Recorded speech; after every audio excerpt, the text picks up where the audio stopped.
Kenapa sih di Islam tuh nggak boleh berhubungan badan sebelum menikah? Jawaban secara biologisnya ternyata ada.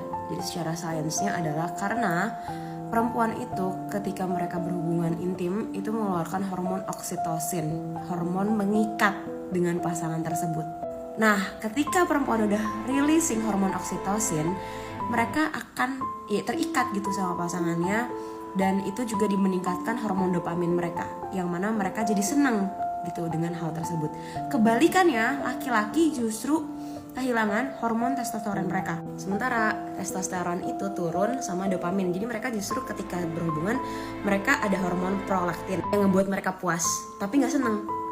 Jadi iya, mereka puas, mereka satisfied, tapi mereka tuh sebenarnya nggak ngerasa happy dan bahagia di saat itu. Mana ini tricky, kalau misalkan laki-laki tersebut tidak diiringi dengan hormon vasopressin, yang mana itu tuh nggak bisa datang cepet. Dia butuh paling enggak 3 bulan setelah kenal orang tersebut baru bisa muncul. That's why kalau misalkan si hormon vasopressinnya ini nggak ada, akhirnya justru mereka cuma puas tapi mereka nggak ngerasa ada ikatan apapun dalam hubungan tersebut. Makanya hookups itu tuh kayak nggak boleh di Islam, karena ya pada akhirnya perempuannya terikat, perempuannya tergila-gila, tapi laki-lakinya enggak. They don't care about that woman.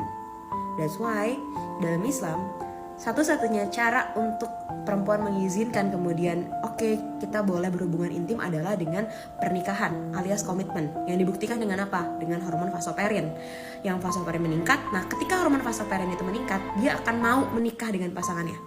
Karena ini tuh kayak nunjukin kalau dia tuh alpha male, dia tuh dominan, dan dia itu kayak monogamis yang mau dengan pasangannya tersebut. Aside of that, gue cuma mau ngasih tahu untuk perempuan-perempuan di luar sana yang udah berhubungan intim bahkan pas awal kenal, kalian coba pikirin matang-matang, kalian emang suka dan sayang sama orang ini, atau lo cuma terikat bonding karena lo udah pernah saling bertukar hormon, dimana specifically pada perempuan itu memang bener-bener drive that woman crazy gitu.